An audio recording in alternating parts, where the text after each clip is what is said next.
set of, wow, that's some house. Now, today we're going to look at different ways to handle the situation of the totally terrible, horrible, ridiculous house. What to say, how to handle it. If the person's an axe murderer, you might want new tactics. If it's the Queen of England, you know, you're going to find yourself in different situations. Let's look at how best to handle it. Okay? Great. Okay, so there's always the first approach, which is just blurting out exactly, what's on your mind. It could be a little crass, a little tactless, but sometimes it works. So if you have no imagination and limited vocabulary, and you see a house that you think is terrible, you just might say something like, hey, real piece of shit you got there. Didn't cost you an arm and a leg, you know what I'm saying? Piece of shit. There's one approach. Now, let's say that your best friend, your bridesmaid at your first wedding, came into a lot of money, but she had no taste up the wazoo. And she has bought herself a lovely country home, and she's been raving about, you must come, you simply must come. And finally you clear your busy schedule of, emptying the cat litter and, various and sundry things. You clear the schedule, and you go for the weekend. And she wants to meet you at the village before you drive to the estate. And so she hops in the car, she meets you, and you're driving up the winding road, and there it is. Frankenstein meets Edward Scissorhands.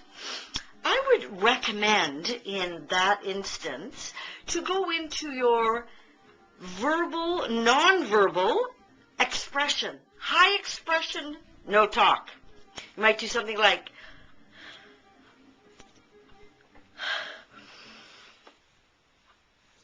speechless, overcome with the halluciousness of the whole thing. Great word, hallucious.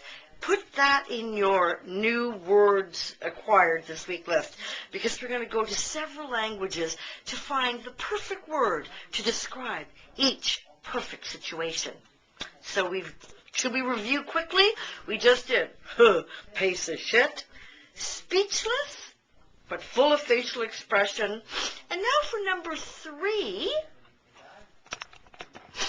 For number 3, you could do the English, very correct, don't say anything, evasive, full of expression, and totally sort of avoid the situation. Don't deal with it directly head on. It takes a lot of imagination, bit of skill, bit of tap dancing, but I know you can do it. And if you have a wand, let the wand do the talking. Oh dear. I have off to the dollar store to get another one. But anyway, if the wand could go, make a sound there, and you could sort of take a deep breath. If it looks terribly like a brothel, red velvet and Elvis paintings, you might want to say something about, oh, I see you're intending to have a lot of romance, Don't say something crass about sex. Put it in the terms of romance, Or if it looks terribly austere, maybe like a convent, they're doing the Quaker meets the Pope look, you could say something about a path to enlightenment. You always try to take it to the next level wherever possible. Broaden it. There's always the base common denominator, but we've lived there long enough. Let's throw in a few more spices, get a little more global in our perspective, and how to deal with total tacky with a wand and a fake English accent. Gets you through every situation. Ta!